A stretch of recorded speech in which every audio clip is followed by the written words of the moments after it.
आझाद मनोज जरांगेंचा ताफा हा मुंबईमध्ये दाखल झालेला आहे आणि अवघ्या काही क्षणात ते आझाद मैदानावर पोहोचतील।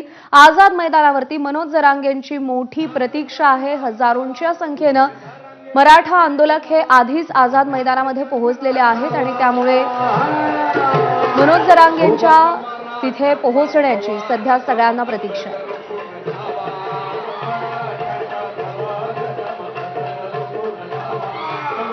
काही मागण्या समोर ठेवून मनोज जरांगे हे मुंबईमध्ये येत आहेत आंदोलनासाठी।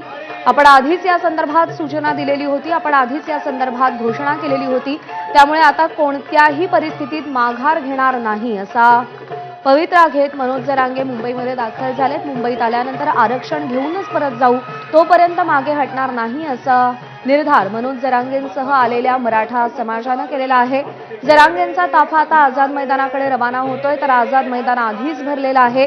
पोलिसांनी खरं तर 5,000ची अट घातलेली होती, पण 5,000 संख्या ही कधीच ओलांडली गेलेली आहे। आझाद मैदान हे पूर्णतः भरलेलं आहे आणि आता प्रतीक्षा आहे ती मनोज जरांगे तिथे पोहोचण्याची। अवघ्या काही क्षणात ते तिथे पोहोचतील। हजारोंच्या संख्येने मराठा समाज हा मुंबईमध्ये दाखल झालाय, पण त्यासोबतच मनोज जरांगेंसोबत देखील हजारोंच्या संख्येने, लाखोंच्या संख्येने मराठा समाज हा मराठा आरक्षणासाठी मुंबईच्या दिशेने निघालेला आहे, पोहोचलेला आहे। त्यामुळे या संपूर्ण गर्दीचं नियोजन करण्याचा मोठा ताण सध्या पोलिसांवर असणार आहे। दरम्यान आज एकच दिवस आंदोलनाची परवानगी दिलेली आहे। शनिवार आणि रविवार आंदोलनाची परवानगी नाही। त्या पार्श्वभूमीवर आज संध्याकाळपर्यंत नेमका काय निर्णय होतो, मनोज जरांगे त्यांच्या सोबत आलेल्या लोकांना नेमकं काय सांगतात हे पाहणं अत्यंत महत्त्वाचं असेल। अक्षय भाटकर आपले प्रतिनिधी सध्या आपल्यासोबत आहेत। अक्षय, कुठवर पोहोचलाय जरांगेंचा ताफा? किती वेळ लागेल आझाद मैदान गाठायला? प्रज्ञा, जरांगेंचा ताफा जो आहे तो पांजरपोळ हा जो टप्पा आहे फ्रीवेवर, ईस्टर्न फ्रीवेवर, त्या पांजरपोळच्या पुढेपर्यंत आलेला आहे। काही वेळापूर्वी ते चेंबूरला होते, चेंबूरला त्यांचं प्रचंड स्वागत झालं आणि त्या स्वागतानंतर ते आता ईस्टर्न फ्रीवेला लागलेले आहेत। आता ईस्टर्न फ्रीवे पासून कर्नाक बंदरपर्यंत ज्या ठिकाणी मी उभा आहे इथे फ्रीवे संपतो त्या ठिकाणापर्यंत अंतर हे सहसा 20 मिनिटाचं आहे। ज्या पद्धतीने किंवा ज्या वेगाने जरांगेंचा ताफा येतोय तो काही क्षणात या ठिकाणी पोहोचायला हवेत। मात्र या ठिकाणी जर माझ्या मागे पाहिलं तर मोठ्या प्रमाणात गर्दी आहे।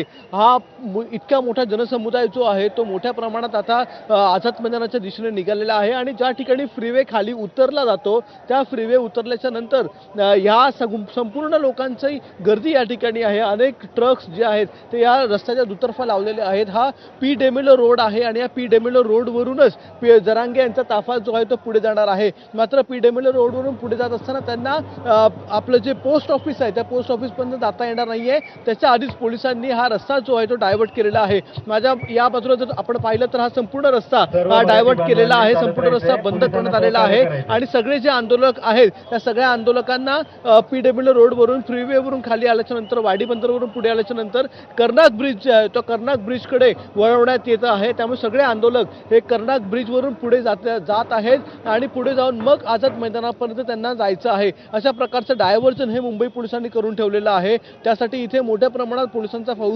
फाटा आहे। त्याबरोबर दंगल नियंत्रक पथक देखील इथे तैनात करण्यात आलेलं आहे। आपण पाहता पहिली फळी ही पोलिसांची आहे, मागची फळी जी आहे ती दंगल नियंत्रक पथकाची आहे। अशा प्रकारे 2 फळ्या या ठिकाणी आहेत पोलिसांच्या। सगळ्या गाड्या देखील या ठिकाणी डायव्हर्ट करण्यात आलेल्या आहेत। इथे जर आपण पाहिलं तर जॉईंट सीपी सत्यनारायण चौधरी या ठिकाणी आलेले आहेत। ते संपूर्ण या परिसराचा आढावा घेत आहेत, कारण की हा संपूर्ण पॉईंट जो आहे तो महत्त्वाचा पॉईंट आहे। इथे सगळ्या गाड्या ज्या आहेत त्या जर वेळेत वळल्या किंवा व्यवस्थित पुढे गेल्या तरच पुढची आझाद मैदानापर्यंत त्यांची जी रॅली आहे ती व्यवस्थित जाऊ शकणार आहे। त्यामुळे जितक्या मोठ्या प्रमाणात लोक या ठिकाणावरून जात आहेत तितक्या मोठ्या प्रमाणात पुढे जाऊ दिले जात आहे। कोणालाही अडवलं जात नाहीये, केवळ व्यवस्थित रस्त्याने शांततेने पुढे जा इतकं सांगितलं जातं आहे। रस्त्यात थांबू नका इतकं सांगितलं जातं आहे। त्यामुळे जितक्या मोठ्या प्रमाणात लोक येत आहेत तो आपण हा ताफा बघतोय, हे भगवं वादळ आपण पाहू शकता। मराठा आंदोलक जे वेगवेगळ्या शहरातून वेगवेगळ्या जिल्ह्यातून आलेले आहेत ते सर्व या ठिकाणी आता पोहोचलेले आहेत आणि कर्नाक बंदर हा जो परिसर आहे त्या कर्नाक बंदरच्या परिसरातून सगळ्या या आंदोलकांना पुढे नेण्यात येतं आहे आणि सगळ्यांना एक मार्ग दाखवला जातो आहे. आता ट्रॅफिक डायव्हर्जन देखील करण्यात आलेलं आहे कारण की आजचा चालू दिवस आहे. हा संपूर्ण PW रोड असेल किंवा फ्रीवे असेल त्या फ्रीवेवरून देखील ट्रॅफिक जी आहे त्यास बंद करण्यात आलेला आहे. कोणतीही गाडी जी आहे ते कोणत्याही गाडीला पुढे जाऊ दिले जात नाही. हा रस्ता पूर्ण त्या गाड्यांसाठी बंद ठेवण्यात आलेला आहे. त्यामुळे सगळ्या गाड्यांना जो आपला हायवे आहे ईस्टर्न हायवे आहे पूर्व द्रुतगती महामार्ग त्याच्यावरूनच पुढे जावं लागेल किंवा कोस्टल रोडवरून त्यांना पुढे जावं लागणार आहे. अशा प्रकारे ही सगळं डायव्हर्जन जे आहे ते करण्यात आलेलं आहे. मात्र संपूर्ण लोक जी आहेत ती लोक अतिशय उत्साही आहेत. निर्धार त्यांनी केलेला आहे आणि काहीही करून आज आंदोलन हे होणारच आहे. जरांगेंची वाट बघतायत ते आणि जरांगेंची वाट बघत असतानाच इथे आंदोलन देखील ते करणार आहे. त्यामुळे प्रशासनाची खरंच आज इथे खरंच एक कसोटी आहे आणि प्रशासन कशा प्रकारे इतक्या मोठ्या संख्येने आलेल्या या मराठा आंदोलकांना हँडल करतंय, ही गर्दी कशी थोपवतंय याकडे सगळ्यात महत्त्वाचं लक्ष लागणार आहे. पोलीस प्रशासन असेल, महापालिका असेल, राज्य सरकार असेल, या सगळ्यांना इथे जर आपण पाहिलं तर कुठे ना कुठे एक कसोटी त्यांची लागणार आहे. त्यामुळे संपूर्ण परिसर जो आहे तो या ठिकाणचा संपूर्ण परिसर हा इथे डायव्हर्ट करण्यात आलेला आहे. ओके. तर पोलिसांनी इथून जाण्यास आपल्याला सांगण्यात येतं आहे कारण की इथे मोठ्या प्रमाणात गर्दी जी आहे ती जमते आहे आणि गर्दी जमल्यामुळे इथे काहीतरी कायदा आणि सुव्यवस्थेचा प्रश्न निर्माण होऊ शकतो असं पोलिसांचं म्हणणं आहे. त्यामुळे इथून पुढे जाण्यास इथे सांगण्यात येत आहे. मात्र हा संपूर्ण रस्ता आपण पाहिला तर सगळी लोक जी आहेत ती इथे थांबलेली आहेत आणि हळूहळू हा ताफा हा पुढे जातो आहे. संपूर्ण मरण जरांगे यांच्याबरोबर आलेले हे जे मराठा आंदोलक आहेत ते संपूर्ण पुढे जात आहेत. त्यामुळे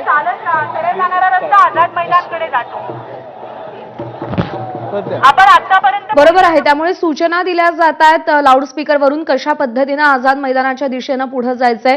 पोलिसांनी प्रचंड चोख बंदोबस्त तैनात केलेला आहे, बॅरिकेडिंग केलेलं आहे आणि अत्यंत काटेकोरपणे मार्गांची आखणी करून